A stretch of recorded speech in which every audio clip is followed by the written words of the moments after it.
कहा था कि कंस्ट्रक्टर लिखने के क्या बेनिफिट्स है। अगर हम अपने क्लास में कंस्ट्रक्टर लिखते हैं तो वेरिएबल का जो इनिशियलाइजेशन है और वेरिएबल का जो रीइनिशियलाइजेशन है वो दोनों एक ही प्लेस पे होता है।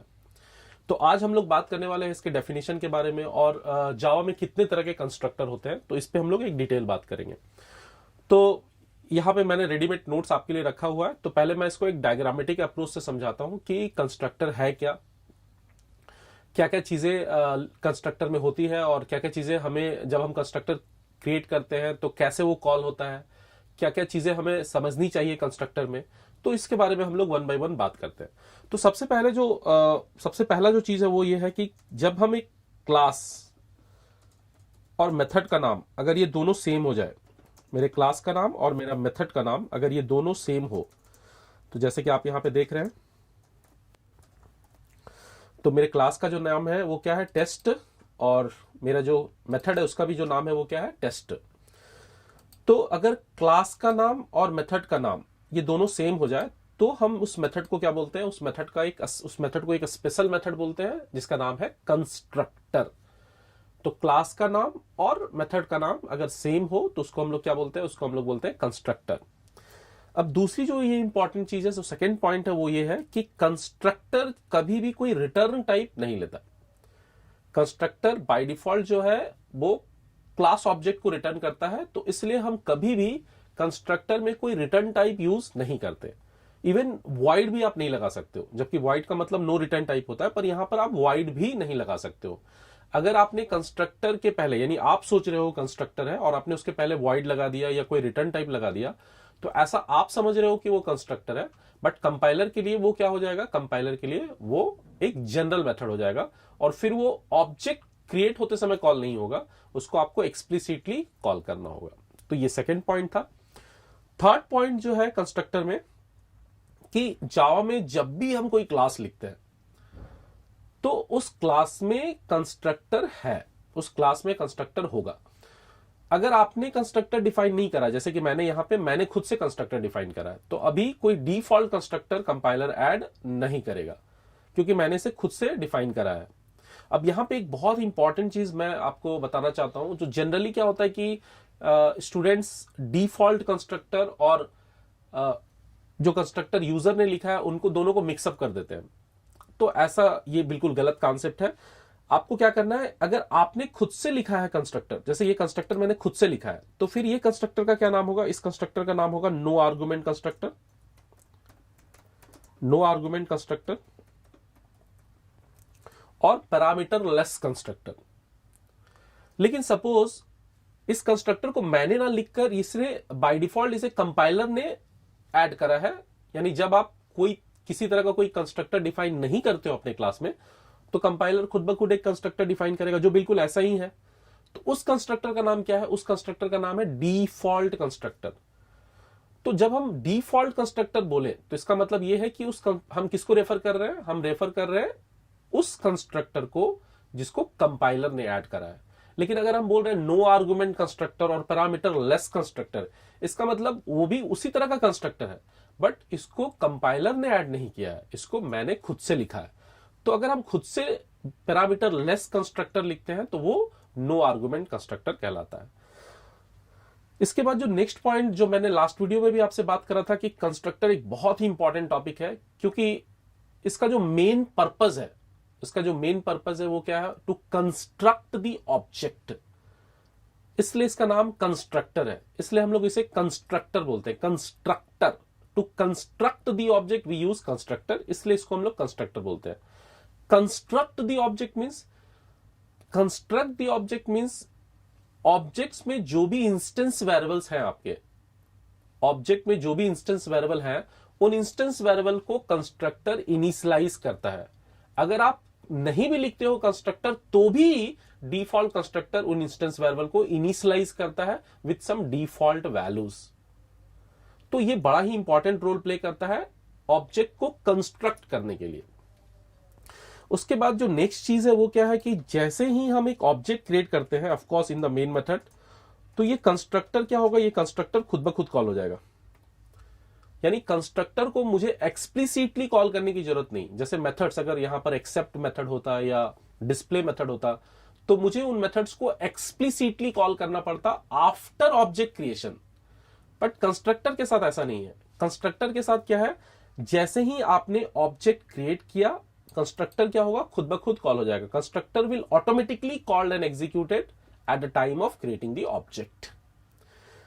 उसके साथ जो नेक्स्ट चीज है, जो लास्ट चीज है, वो क्या है कि अगर हम फिर से एक ऑब्जेक्ट क्रिएट करते हैं तो क्या होगा, फिर से ये कंस्ट्रक्टर कॉल हो जाएगा। यानी जितनी बार हम ऑब्जेक्ट क्रिएट करेंगे उतनी बार कंस्ट्रक्टर कॉल होगा। अब कंस्ट्रक्टर कितने तरह के होते हैं, तो जावा में कंस्ट्रक्टर जो है वो 3 तरह के होते हैं। पहला कंस्ट्रक्टर जो है वो है डिफॉल्ट कंस्ट्रक्टर। डिफॉल्ट कंस्ट्रक्टर का मतलब जो कंस्ट्रक्टर कंपाइलर ने खुद ब खुद ऐड करा, उस कंस्ट्रक्टर को हम लोग कौन सा कंस्ट्रक्टर बोलते हैं, डिफॉल्ट कंस्ट्रक्टर। दूसरा होता है नो आर्गुमेंट कंस्ट्रक्टर और पैरामीटर लेस कंस्ट्रक्टर।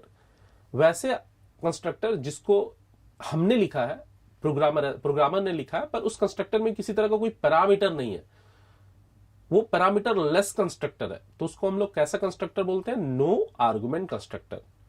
और एक ऐसा कंस्ट्रक्टर जिसमें हम पैरामीटर पास कर रहे हैं, अगर हम पैरामीटर पास कर रहे हैं किसी कंस्ट्रक्टर में, तो उस तरह के कंस्ट्रक्टर को हम क्या बोलते हैं, उस तरह के कंस्ट्रक्टर को हम बोलते हैं पैरामीटराइज्ड कंस्ट्रक्टर। तो default constructor, no argument constructor and parameterised constructor. अब यहां पे एक छोटा सा कंट्रोवर्सी है कि बहुत बार ऐसा होता है कि हम बोलते हैं कि जावा में कॉपी कंस्ट्रक्टर नहीं होता, या कॉपी कंस्ट्रक्टर बोल के एक कॉन्सेप्ट है। तो कॉपी कंस्ट्रक्टर बोल के कुछ कॉन्सेप्ट जावा में नहीं है। उसी पैरामीटराइज्ड कंस्ट्रक्टर को ही जब आप वहां पर क्लास का नाम पास करते हो तो वो एक तरह का कॉपी कंस्ट्रक्टर क्रिएट करता है, but there is nothing called copy constructor in Java. तो जब हम लोग प्रोग्राम करेंगे तो वहां पे मैं पूरे डिटेल में बात करूंगा कि कैसे हम एक क्लास को भी पास कर सकते हैं एज ए पैरामीटर। तो अगर हम इसके नोट्स में जाएं कि कंस्ट्रक्टर होता क्या है, तो अगर हम इसके नोट्स में जाएं तो डेफिनेशन ऑफ कंस्ट्रक्टर, जो पहला डेफिनेशन है वो क्या है, it is used to construct the object, that is the reason it is called constructor. That is the reason it is called constructor.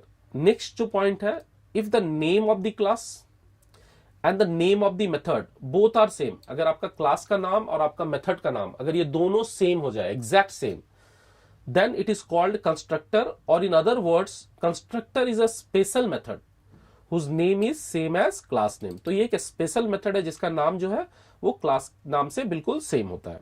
ठीक है, इसके बाद the main purpose of constructor is to initialize the instance variable of the object। तो object के जो जो properties है, यानी ऑब्जेक्ट में जो जो इंस्टेंस वेरिएबल्स आपने लिया है, क्योंकि मैंने आपसे मेरे पहले वीडियोस में कहा था कि जब भी आप ऑब्जेक्ट ओरिएंटेड प्रोग्रामिंग करो, आप क्लास के बारे में बिल्कुल मत सोचिए। आपको सबसे पहले किसके बारे में सोचना है, आपको सबसे पहले सोचना है ऑब्जेक्ट के बारे में।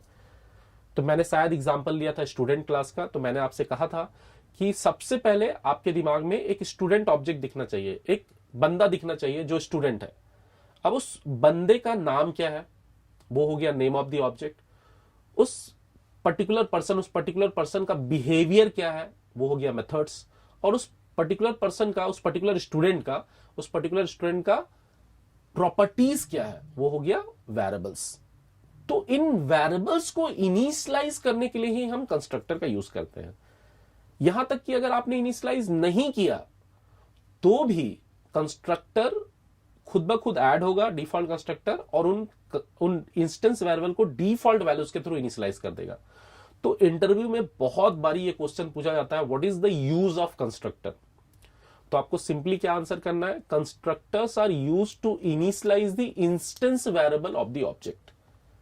ये बहुत ही इंपॉर्टेंट इंटरव्यू क्वेश्चन है। Constructors are used to initialise the instance variable of the object और प्रॉपर्टीज ऑफ द ऑब्जेक्ट। और अगर याद नहीं आ रहा तो आप सिंपली बोल दो, constructors are used to initialise the object. Initialise the object, methods को तो इनिशियलाइज करते नहीं, तो क्या ऑब्जेक्ट इनिशियलाइज करते हैं, ऑब्जेक्ट को इनिशियलाइज करते हैं, यानी प्रॉपर्टीज को इनिशियलाइज करते हैं। Now every Java class has a constructor, either explicitly written by the user, या तो यूजर खुद से लिख रहा है किसी भी तरह का कंस्ट्रक्टर, नो आर्गुमेंट कंस्ट्रक्टर या पैरामीटराइज कंस्ट्रक्टर। अगर आप नो आर्गुमेंट कंस्ट्रक्टर या पैरामीटराइज कंस्ट्रक्टर नहीं लिख रहे हो तो फिर क्या करेगा, कंपाइलर खुद ब खुद, और implicitly added by the compiler, compiler खुद ब खुद उसको इम्प्लिसिटली ऐड कर देगा। डिफॉल्ट कंस्ट्रक्टर को। नेक्स्ट जो पॉइंट है, एक constructor never containing any return type including void also. तो कंस्ट्रक्टर कभी भी कोई रिटर्न टाइप नहीं लेता, यहां तक कि वॉइड भी नहीं। If we try to put the return type then it will become a normal method. तो अगर आपने रिटर्न टाइप लगा दिया तो फिर वो कंस्ट्रक्टर नहीं रहा, वो फिर कैसा मेथड हो गया, वो फिर नॉर्मल मेथड हो गया। यानी आप उसको एक्सप्लिसिटली कॉल करना होगा। Whenever we create an object, then automatically the constructor will be called and executed। तो जैसा कि मैंने आपको बताया डायग्राम के, जैसे ही आप ऑब्जेक्ट क्रिएट करते हो, कंस्ट्रक्टर खुद ब खुद कॉल होगा और एग्जीक्यूट हो जाएगा ऑटोमेटिकली। आप ऑब्जेक्ट क्रिएट कर रहे हो, आपका कोई इंटेंशन नहीं है कंस्ट्रक्टर को कॉल करने का, but it is a automatic process. जैसे ही आप ऑब्जेक्ट क्रिएट करोगे, इंटरनली वो कंस्ट्रक्टर को कॉल करेगा। अगर आपने कंस्ट्रक्टर नहीं भी लिखा है तो वो डिफॉल्ट कंस्ट्रक्टर को कॉल करेगा। Now a constructor is called and executed once per object। यानी जितनी बार हम ऑब्जेक्ट बनाएंगे उतनी बार कंस्ट्रक्टर कॉल होगा। That means if we create an object, then automatically the constructor will be called and executed। Again if we create another object for second time, अगर हम दूसरी बार फिर से ऑब्जेक्ट क्रिएट कर रहे हैं तो फिर से again the constructor will be called and executed. तो जितनी बार आप ऑब्जेक्ट बनाओगे उतनी बार ये कंस्ट्रक्टर कॉल होगा। जैसे मैंने कि इस डायग्राम में आपको दिखाया कि यहां पे मैं कितनी बार ऑब्जेक्ट बना रहा हूं, मैंने 2 बार ऑब्जेक्ट क्रिएट करा तो दोनों बार ये ऑब्जेक्ट कॉल हो रहा है। इसके बाद in Java we have 3 types of constructor. We have 3 types of constructor. So one is default constructor added by the compiler itself। The another one is what, no argument constructor और parameter less constructor। और तीसरा जो है वो क्या है, parameterise constructor. तो आज हमने बात कर